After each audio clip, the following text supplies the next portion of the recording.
আসসালামু আলাইকুম রহমতুল্লাহ। আজকে আমরা আর্লি চাইল্ডহুড সম্পর্কে জানবো। বাচ্চাদের 1 থেকে 7 বছরের মধ্যে যে সময়কালটা ওইটা নিয়ে আমরা মূলত ফোকাসে দিব। কেন 1 থেকে 7 বছরের এই সময়টাই তার পুরো লাইফের যে ফাউন্ডেশন এটা তৈরি করে, এই বিষয়ে আমরা একটু ডিটেলসে জানার চেষ্টা করব। ফার্স্ট অফ অল, আমরা যদি ডক্টর ব্রুস লিপটনের রিসার্চগুলো দেখি তাহলে আমরা জিনিসগুলো অনেক সুন্দরভাবে ক্লিয়ার হতে পারবো।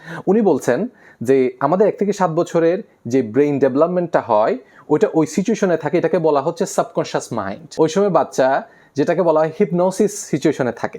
সে শুধুমাত্র ডাউনলোড করে ইনফরমেশনটা, সে শুধুমাত্র উইথাউট এনি ফিল্টার সে জাস্ট ইনফরমেশনগুলো গ্যাদার করে ওইটা শুধুমাত্র সে ডাউনলোড করে রাখে। হি ক্যানট ডু এনি ফিল্টার, সে কোনো ধরনের ফিল্টার করতে পারে না, ভালো খারাপের যে বিষয়টা সে কখনো পারে না। তো আমরা যদি বিষয়টা দেখি, ফার্স্ট অফ অল 1 থেকে 7 বছরের যে সময়টাতে তার বাবা মা, তার পরিবেশ, তার আত্মীয় স্বজন, তার বেড়ে ওঠার যে সুন্দর একটা এনভায়রনমেন্টটা ডিটারমাইন করছে সে ভবিষ্যতে কী হবে, এটাই উনি প্রুভ করার চেষ্টা করেছেন। কারণ ওই সময় তো আমাদের কনশাস মাইন্ডই থাকে না, উনি বলছেন ওই সময় আমাদের যে ক্রিয়েটিভ মাইন্ড যেটাকে বলা হচ্ছে ওইটাই তো থাকে না। তাহলে সে কিভাবে বুঝবে কোনটা ভালো খারাপ, এটা আমরা সহজে বুঝতে পারি। উনি অনেকগুলো উদাহরণ দিয়েছেন।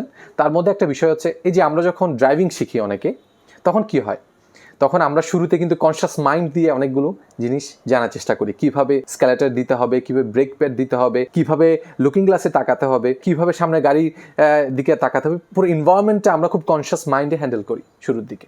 কিন্তু একটা সময় এমন হয় যখন আমরা ফোনে কথা বলছি, বন্ধুদের সাথে আড্ডা দিচ্ছি পাশে বসে, হ্যাঁ, তখন কিন্তু আমাদের সাবকনশিয়াস মাইন্ড এটা দখল করে নেয়। ওইটা 5 মিনিট চলে গেছে, আমরা জানিও না যে আমরা কতদূর পার করে ফেলেছি, তখন আমাদের ব্রেনটা সাবকনশিয়াস মাইন্ড চলে যায়। তো বাচ্চাদের ক্ষেত্রে আপনি একটু চিন্তা করে দেখেন, সুবহানাল্লাহ, ওই সময় তারা যে হ্যাবিটগুলো তৈরি করবে ওগুলোই তার ফিউচারে রিপিট হবে, কারণ সে ওই বিষয়গুলো ডাউনলোড করেছে, সে ফিল্টার করেনি। এগুলো ভালো কি খারাপ এই বিষয় তার জানা নেই, যে ইনফরমেশনগুলো সে নিচ্ছে সে জাস্ট এগুলোকে রিপিট করবে, তার সাবকনশিয়াস মাইন্ডে সে কাজগুলো করবে। আরেকটা সহজ উদাহরণ দেওয়া যায়, যেমন আমার আব্বুর উদাহরণটা যদি আমি দিই, আমার আব্বু প্রায় 20-25 বছর পরে সাঁতার কাটিয়েছেন।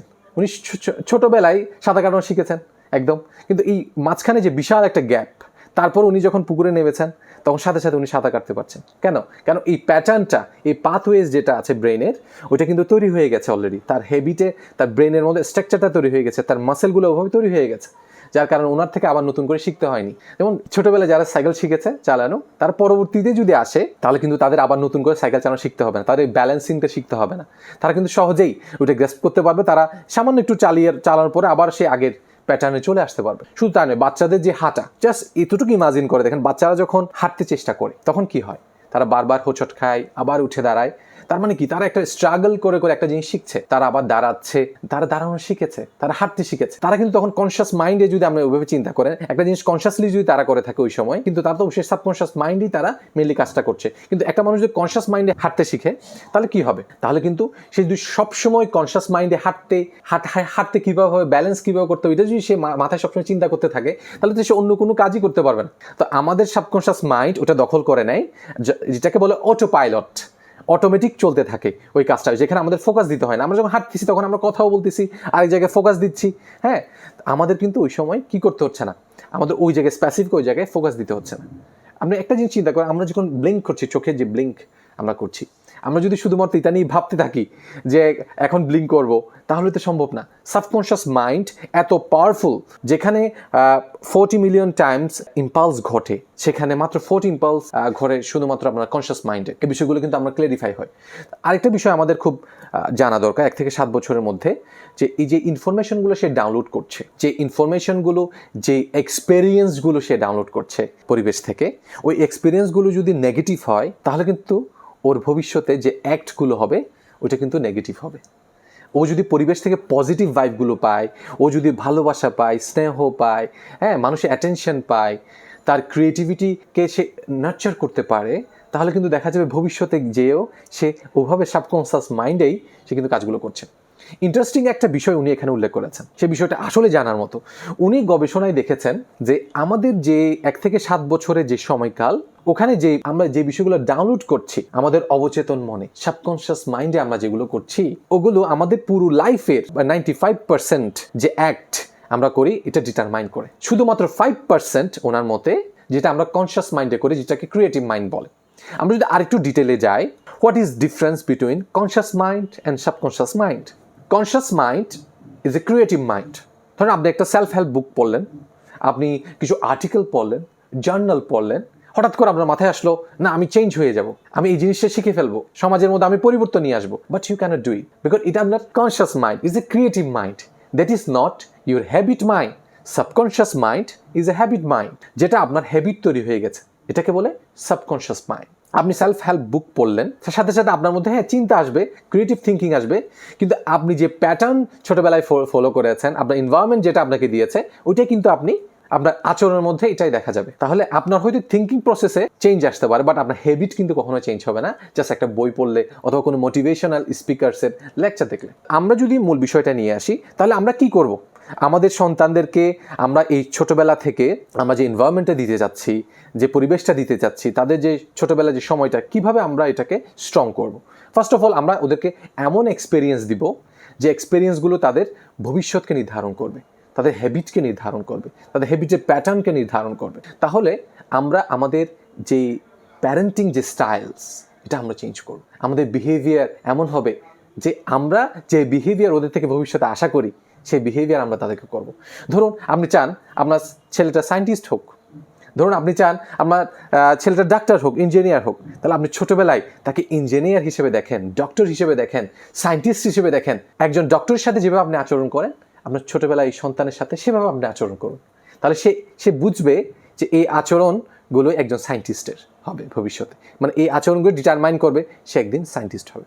তার পরিবেশ আপনি এমনভাবে তৈরি করুন যাতে করে তার সাবকনশিয়াস মাইন্ড, যেটা হ্যাবিট মাইন্ড, যেটা কোনো ফিল্টার নেই, সেটা এত স্ট্রং হবে যে ভবিষ্যতে তাকে আপনার বলতে হবে না এটা করো না, সে নিজ থেকেই তার 95% অ্যাক্ট সে সাবকনশিয়াস মাইন্ডই করবে। সে বুঝতেই পারবে না যে সে অলরেডি প্রোগ্রামিং মাইন্ডে চলে গেছে। অর্থাৎ সেই সাবকনশিয়াস মাইন্ডটাকে বলা হচ্ছে প্রোগ্রামিং মাইন্ড। সে অলরেডি যে কাজগুলো করছে সে অবচেতন মনে করছে, এবং সেই কাজগুলো আসলে সমাজে এবং আমাদের দেশের জন্য একটা পজিটিভ ইম্প্যাক্ট রাখছে।